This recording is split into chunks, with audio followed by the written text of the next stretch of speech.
Hey loves, hey, it's your girl Shay Cunningham, also known as Slay by Shay. Welcome back to my channel. For those of you who may be new here, this channel is dedicated to busy professional women and mature seasoned women who come to sip the tea. Yes, come to get that content about transforming, elevating, and attracting their best opportunities to live their best lives. So today we're going to be talking about the 5 style mistakes that you're making and how to avoid them. Sometimes we don't even realize the sabotage that we put on our style hunty. And I want to talk a little bit more deeply about those 5 style mistakes that are actually holding you back. So if you want to learn more about those 5 style mistakes, see if you are hindered by them, then stay tuned.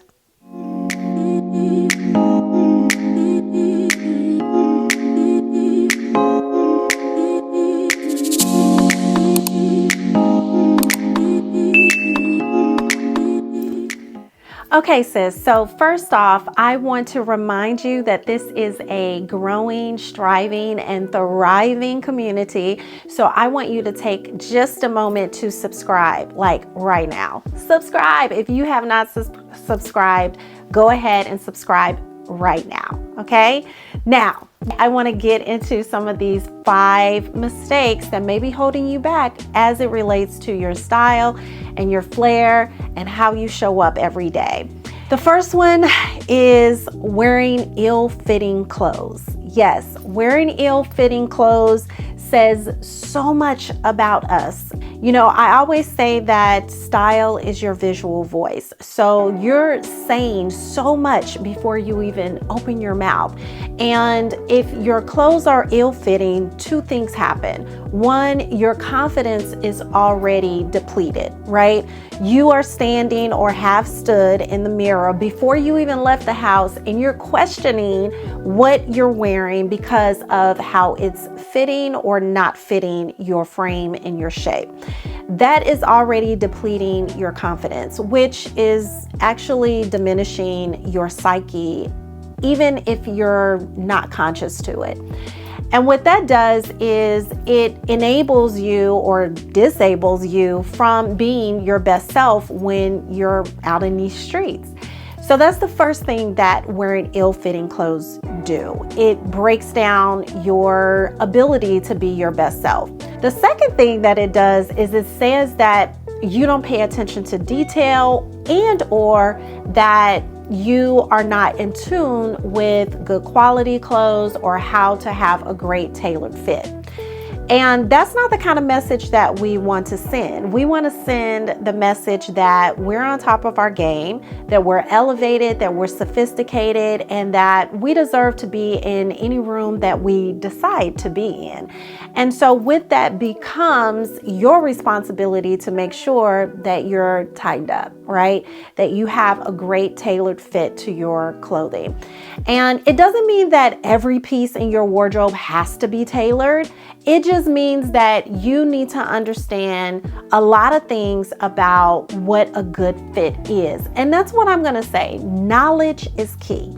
Knowledge about how things are supposed to fit and lay on you is a big part of how you make sure that your clothing is not ill-fitting. So I'm gonna break this down a little bit. I'm gonna start from the top and we're gonna work our way down. Let's start with tops. When it comes to tops such as shirts or blazers, even whether it's supposed to be a tailored fit or a actual fitted fit, it's some basic rules around how those pieces and garments should lay and hang on your shape and your frame. Some basic things that you do need to know is that seaming is very important. Where your seams hit and lay does have a direct relationship to the fit and tailoring and how your look is received. So for example, Some things are meant, don't get me wrong, to be oversized or maybe a little relaxed, or some people will call it slouchy, or some people mask it and call it comfortable. But the truth is that when we get too comfortable, it starts to look sloppy / frumpy, right? And that's not the business of where we're trying to go as slave bays, right? You need to be paying attention to where your seaming hits and lays. If you have whether it's a t-shirt, a structured button down, or a blazer, that seam should hit in a certain space. So I'm going to show you some examples here of properly seam hanging, right, for your shirts and your blouses and your button downs and your blazers. And then I'm also going to show you some ill-fitting button downs, blazers, and so forth, so you can see the difference, because it makes a huge difference. What we're not going for is frumpy. What we are going for is fierce. So the other thing you want to pay attention to is that your tops are not gaping in the middle, right? So if you're doing a button down situation, you don't want to have the pulling and the gaping. You know that that doesn't look flattering when you look at it in the mirror, but maybe, you've gained a couple of pounds or whatever, and you're trying to stretch the situation.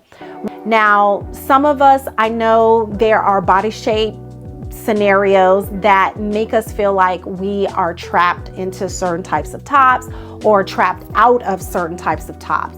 I'm one of them, right? I am definitely in the big busted club, and it does limit, or it can seem to limit us in terms of what types of pieces and garments that we can wear. But that's where tailoring comes in, and we're going to talk about tailoring in just a second. Now, let's go into bottoms. So for bottoms, it's very similar. Where your seams hit, you don't want to have pulling of the seams, stitching looking inappropriate or in the inappropriate places. You don't want your clothing to look too small, and you don't want it to look too big and swallow you either, because just let's face it, ill-fitting means either way.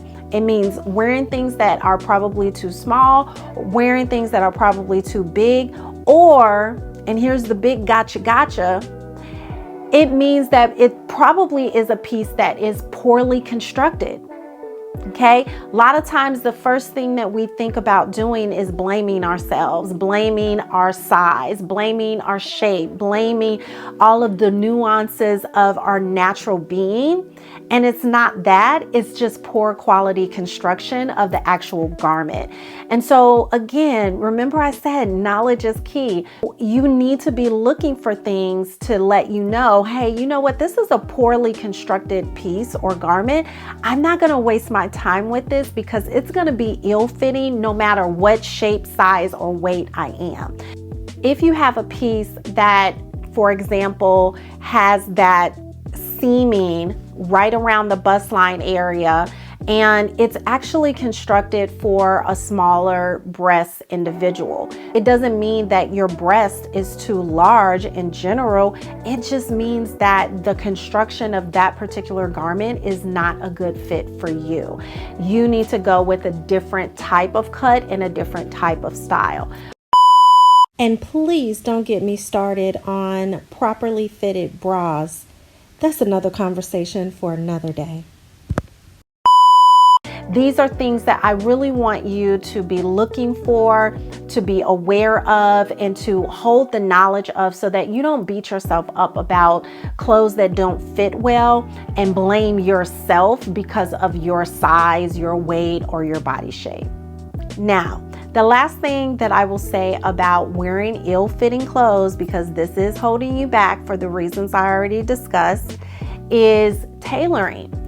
I do have some body shape nuances. I would consider myself a inverted triangle, which means that I carry most of my volume up top, and we're going to talk about body shape in a moment. But because of that, I do find myself, when it comes to one pieces, having to do alterations. Why? Because I'm more narrow below the waist and broader above the waist. So when it comes to sizing, that can be a challenge. For example, if it's a jumpsuit or a dress, and I could probably fit really well small, but because of my bust line, I need to go with a medium. So what do? You purchase the larger size and you get tailored to fit for the smaller proportion of your body. So for me, a lot of times if it's a straight sheath dress or something that is more fitted below the waist, I will have to size up into the larger size to accommodate my bust line and then get it altered below the waist to make sure that the fit is appropriate and the proportions are appropriate as well.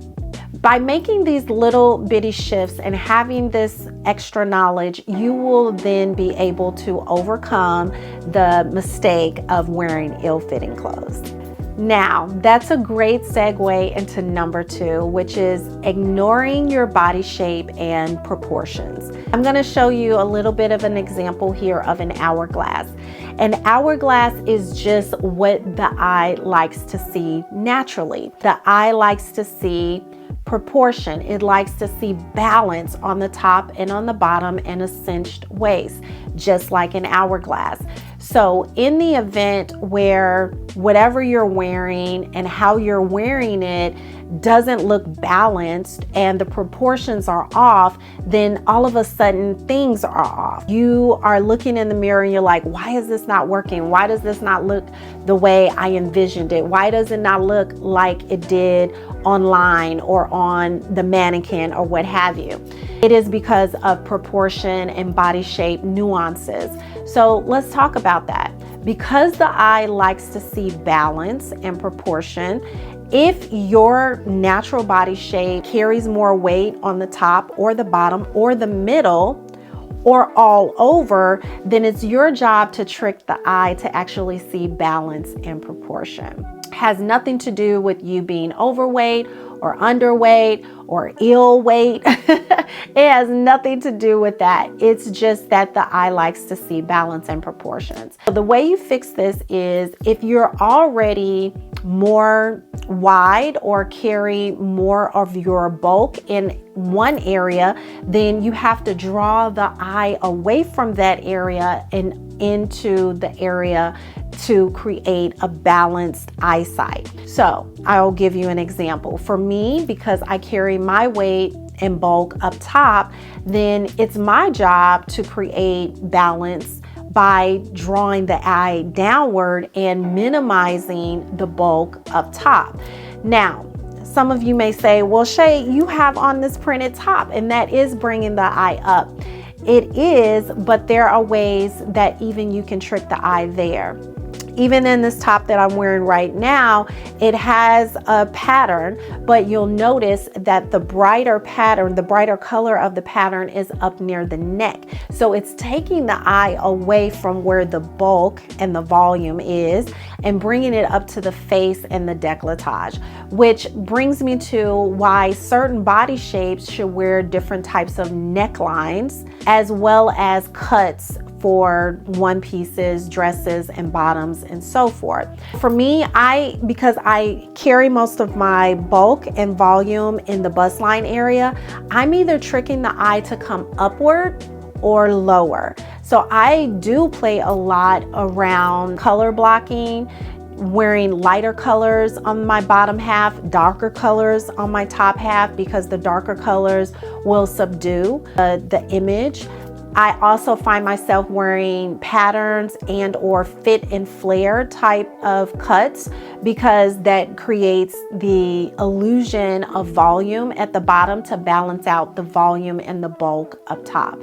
Now, if you are the opposite, then you do the opposite. If you carry most of your bulk and your volume in your body shape below the waistline, then you want to bring the eye upward. You want to wear bright colors, you want to wear prints, you want to wear your accessories, things that draw the eye upward versus downward. In the areas where you have your most bulk and or volume, you want to minimize the attention there. So you want to wear more subdued, maybe darker colors, things that are more slimming and defining.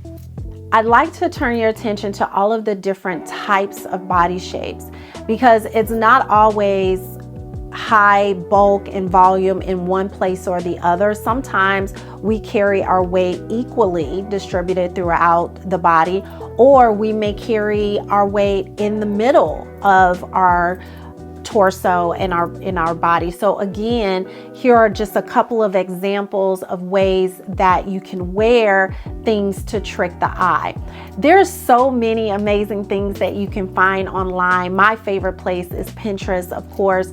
Once you've found out what your body shape is, by just doing 3 to 4 measurements and plugging them into online calculators, which my favorite is Omni Calculator, you can find out or at least get an idea of what your body shape is. And once you know that, then you can use different search engines on Google or Pinterest and even YouTube, where you can see and experiment with different looks, cuts, and styles that are most flattering for your particular body shape. Number 3 is over-reliance on trends. Trends are fascinating because they give us that extra little oomph of newness and freshness so that we can add things to our wardrobe to keep us excited about fashion and how we display our personal style. Granted, the dangers of over-relying on them is that sometimes along the way you lose yourself. You use your personal, authentic swag along the way because you're so focused and so laser attentive to what's hot. You're always scouring on the social media platforms to see what's the trending or the viral tops and skirts and pants and shoes and this, that, and the other. And somewhere along the line, you start to lose your authentic style. So it's very important to know and understand what your authentic signature style is, and then blend in or fold in those trends as they relate to your signature style. So for example, my signature style is urban chic sass. If there's a boho trend that is booming, for example, a few years ago, back during COVID, peasant tops was really hot. And yes, I got me a few of these peasant tops, but peasant tops are, really more of a boho chic type of aesthetic, and that's just not me. And I found myself only wearing those tops 1 or 2 times. It was a waste of money, a waste of energy, a waste of time. And, I learned it the hard way. So I'm telling you from experience that sticking to folding in trends that still align to your authentic style is going to be a lot more beneficial for you in the long run. Save you some money and some time as well. I would recommend is that number 1, you always keep some timeless staple pieces in your wardrobe that you never have to worry about going out of style or folding into trends as they come along. So I actually shared in one of my other videos, I'll pop up here real quick. And in this video, I talked about some essentials, wardrobe essentials. So I would love for you to check that video out if you haven't. And then in addition to that, I have created a catalog that you can actually shop some of these wardrobe essentials if you're having a problem with finding some for yourself that you love. The moral of the story here is that trends are great and they keep us on point, but at the same time, don't get too sucked into them to where you don't have your foundational essentials and you can't find ways to fold the trends into them to make your wardrobe more effortless and more chic for years and seasons to come. Number 4, neglecting to accessorize. Accessorizing can be a great way for styling to really come to life with your outfits. It's just a matter of knowing and understanding how to edit and properly bring these pieces in to add that extra little flair. I love accessories because they can serve for different purposes. They can either serve as a statement that extra little pop of your outfit that the eye is drawn towards first, and then everything else is complementing it. Or they can serve as a completer. And I feel like hats, and I'm a hat lover, I don't know about you, but hats are a great example of accessories being a completer to an outfit. So I'm going to show you a few examples here of how bringing accessories into an outfit can really dial it up, make you look way more pulled together, and really accentuate and express your personal style. And let's not forget, sometimes we can go overboard on these accessories. So, as Coco Chanel once said, get dressed how you want to walk out the door and take one thing off, because inevitably we get excited about putting these outfits together, and then we get out and we're like, it's a try too hard type of moment, right? We don't want try too hard types of moments, right? That we want to be that effortless sleigh, and that effortless sleigh doesn't look like we just piled on a bunch of stuff to look edgy or trendy or sophisticated. It only takes a few pieces to really accentuate your outfit and not overwhelm it.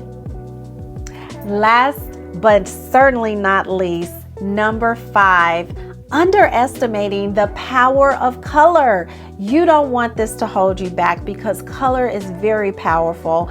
And a lot of the things that I do with my clients and my community, I talk about the power of color theory, understanding what color can do for your mood, your energy, and your confidence. And it also ignites and evokes certain emotions of the people who come into contact with you.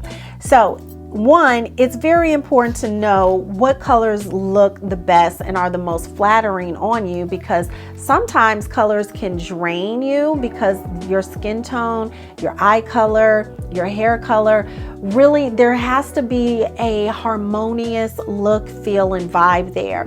If there's a disconnect, then it really can disrupt your whole look. Understanding the undertones in your skin, your eye color, and your hair color, and how different colors can really make you look bright and vibrant and inviting is really important.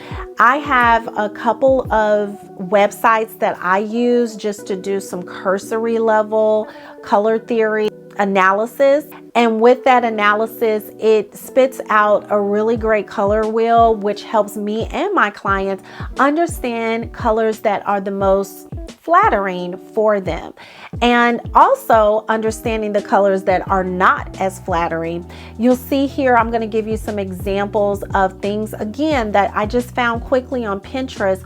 Once you know and understand the right color palette for yourself based on your skin tone, eye color, and hair color, then you're able to not only understand the colors that most flatter, but also the colors that don't flatter very well.